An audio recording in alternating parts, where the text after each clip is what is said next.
And welcome back in the posters. This is another week's episode with 5 great articles coming your way. And all of this can be found obviously on hoopslounge.com. Diving right in, we got our first article here off realgm.com, where Stan Van Gundy and the Detroit Pistons have agreed on a $35 million 5-year deal. This basically came down to Stan Van Gundy choosing between the Golden State Warriors, where he was going to grab a coaching job. He's from there, has family in the California area, and obviously that team is much more advanced, or going to the Detroit Pistons. The kicker here was that he not only would be the head coach, but also the president of basketball operations. Not bad for a guy who was fired from the Orlando Magic 2 years ago. We here at Hoops Lounge had a great opportunity to meet him in person. Great guy, great basketball mind, and I think this is a fantastic pickup and coup for the Detroit Pistons.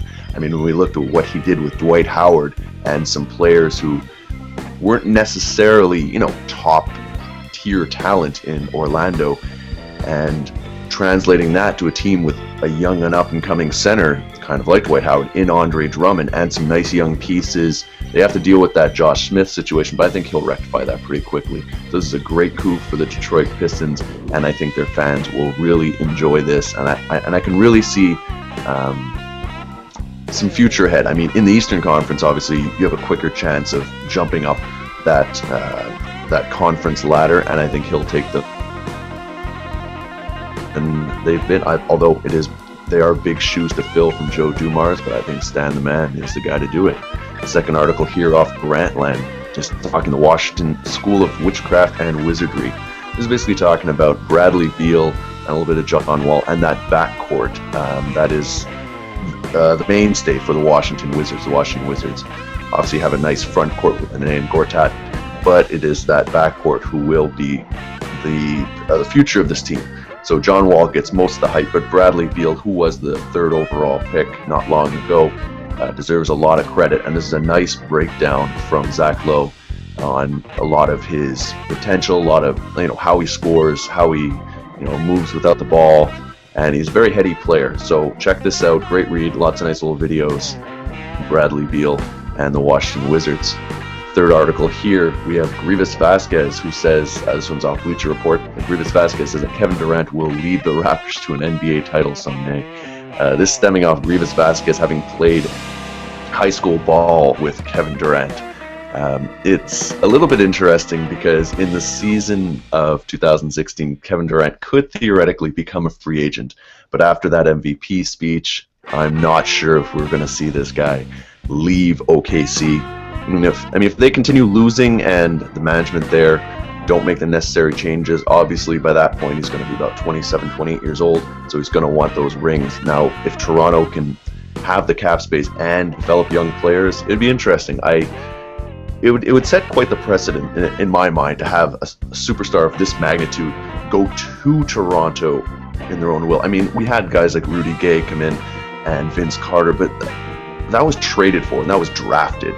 For a player to sign as a free agent, that's a big deal, and that would really show, the next step that the Toronto organization has taken, bringing in guys like Drake and such to be the face of the franchise. I think the Toronto Raptors are being seen around the league as not just that team up north, who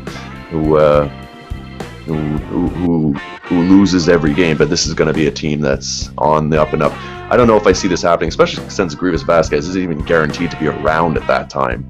But if they do sign him, I mean, this would be great for Toronto fans to see. So we'll keep this one in our back pocket. Maybe Vasquez knew all along. Fourth article here off realgm.com, talking about Jamal Crawford, 6th Man of the Year, how he stayed true to himself and won over the defensive-minded coach Doc Rivers. Doc Rivers, as everyone knows, puts defense before everything. And Jamal Crawford, as everyone knows who's been following him, is not exactly a defensive guru. So how those two meshed and were able to coexist, we saw at the end of game 5, where OKC had that stunning comeback.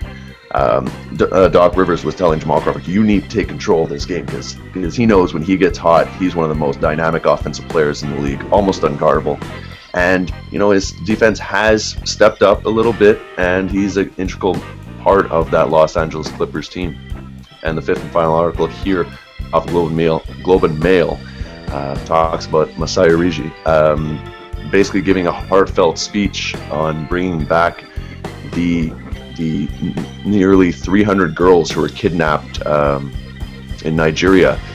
It definitely hit home. You could tell this wasn't any kind of just PR move. This definitely hit home, and it's nice to see, you know, in the era where we see big name superstars, players, actors, all this, you know, living their high lives with all this money and fame, you know, they're connected. These are real people who have real fears for the world, and we realize that, you know, things like this affect everyone. So this was very nice to see from Mr. Masai Ujiri, who's definitely, I can't say this enough, making his stamp with the Toronto Raptors organization and the league in general. He's definitely winning a lot of brownie points overall.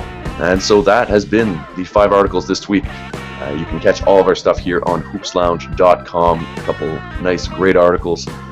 We have the latest Technical Tuesday here from Mr. Michael Grumber talking about the future of the Toronto Raptors, subject I actually find very interesting. We've had many conversations over this, so check that one out.